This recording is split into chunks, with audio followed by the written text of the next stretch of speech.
السلام علیکم۔ میٹرک کا رزلٹ پورے کے پی کے میں انتہائی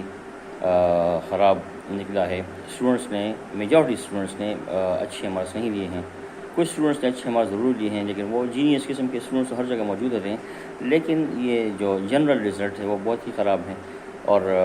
اس کی وجہ یہ ہے کہ اس بار گورنمنٹ نے پرائیویٹ اسکولوں کو یہ ہدایت جاری کی تھی کہ ان کے اسٹوڈنٹس ان کے اپنے حال میں ایڈمیشن نہیں ہے، ایگزام نہیں دیں گے، بلکہ وہ سرکاری اسکولوں کے حال میں جا کے ایگزام دیں گے۔ تو ایک تو یہ کہ جو سیٹ اپ تھا پرائیویٹ اسکولوں کا وہ تھوڑا سا ڈسٹرب ہو گیا، اس کی وجہ سے اس پہلے سال میں ان کا رزلٹ خراب ہو گیا۔ اگلے سال اگر یہ سلسلہ جاری رہا، تجربے نہ کیے جائیں اور اگلے سال ان کو پھر اپنے جگہ پہ بیٹھنے کی بجائے اسی طرح یہ سلسلہ جاری رکھا جائے تو اگلے میں ان کا وہ ٹھیک ہو جائے گا، اگلا سیٹ اپ ان کا ٹھیک ہوگا اور پھر وہ رزلٹ ٹھیک ہو جائے گا۔ پھر یہ بھی ہے کہ ان کو ڈسکریج کرنے کے لیے کہ پرائیویٹ اسکولوں میں اکثر جو ٹیکٹکس ہوتے ہیں وہ سب کو معلوم ہے، تو اس کو ختم کرنے کے لیے گورنمنٹ آف کے پی کے نے یہ اقدام اٹھایا کہ یہ لوگ اپنے حال میں ایگزام نہیں دیں گے اور سرکاری اسکولوں کے حال میں جا کے ایگزام دیں گے۔ تو اس وجہ سے اسٹوڈنٹس جو کہ پہلے سے ایک سوچ کے ساتھ ایگزام جاتے تھے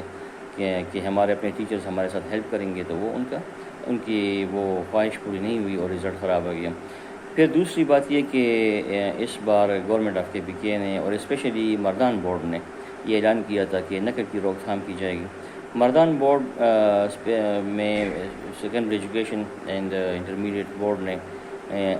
اس بار ایگزام سے کچھ 1-2 مہینے پہلے فضل حق کالج کے پرنسپل کو چیئرمین دیا اور انہوں نے اعلان کیا کہ بالکل جو ہے نا نقل نہیں چلے گی اور میں حال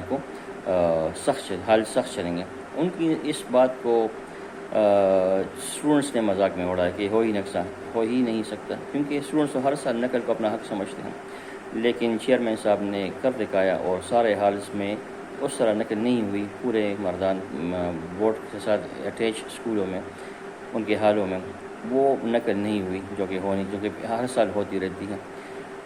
جس کی وجہ سے اسٹوڈنٹس نے نہیں لکھا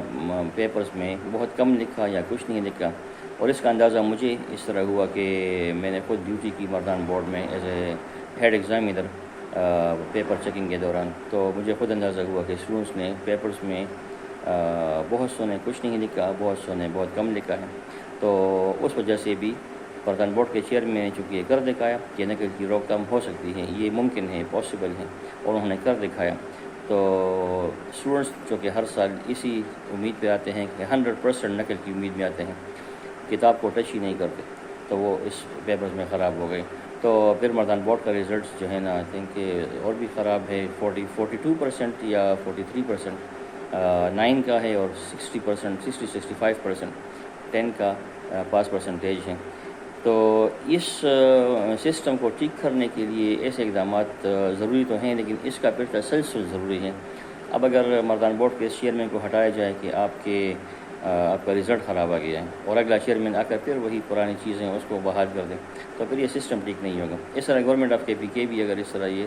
اپنے ڈیسیشنز چینج کرتا رہے تو پھر بھی رزلٹ جو ہے نا وہ ہمارا ایجوکیشن ایک اچھے ٹریک پر ہم نہیں جا سکیں گے۔ تو پھر ایک پالیسی ڈیسیشن ہو جائے، پھر اس کا تسلسل چاہیے، پھر اس کو جاری رہنا چاہیے تاکہ ہم ایک منزل پر پہنچ سکیں۔ وقتی طور پہ سفر ہم ضرور ہوں گے، لیکن ایک منزل تک پہنچنے کے لیے راستے میں ہم ضرور سفر ہوں گے، دھکے بھی کھائیں گے، گریں گے بھی، فیلئرز بھی ہوں گی، ناکامیاں بھی آئیں گی، رزلٹ بھی خراب آئیں گے، لیکن اگر ہم مستقل مزاجی کے ساتھ اپنے اس بات پہ قائم رہیں، اپنے فیصلوں پہ قائم رہیں، تو انشاءاللہ وہ دن دور نہیں کہ پاکستان میں ہم ایک نئی نسل کو ایک قابل اور پاکستان کو فیوچر میں قابل اور محنتی نسل دیں گے انشاءاللہ تعالی۔